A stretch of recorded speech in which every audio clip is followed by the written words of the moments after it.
iyo dhammaanba muslimiinta aan leenahay Ramadaan Kariim. intaas markaan sii dhaafno runtii waxaan ka hadlayaa dhowr qodob oo kooban maadaama sanad laga soo wareegay xilligii xilka aan qabtay 17kii August markaasna u dhigmaysay 6dii Ramadaan oo aynu maanta joogno. waxaan runtii jecelahay inaan iftiimiyo waxyaabo badan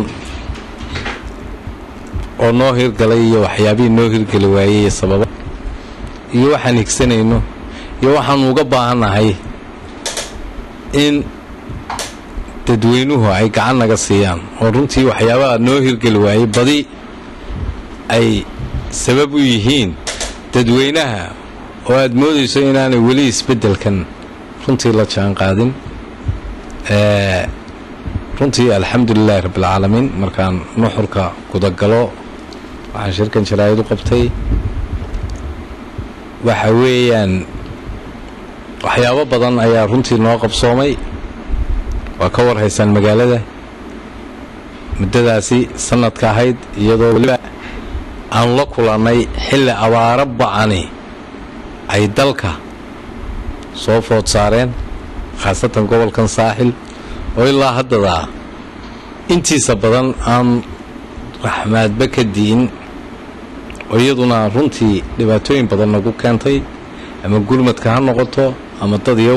dadkii oo ka yaraaday ha noqoto ama dhaqaale darro weyn oo gobolka soo saamaysay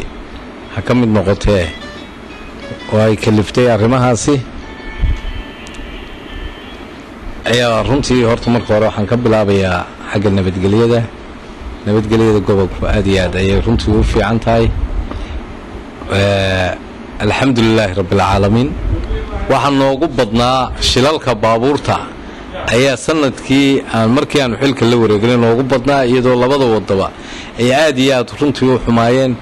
oo muddo 3 bilood gudahooda 6 accident ay ka dhaceen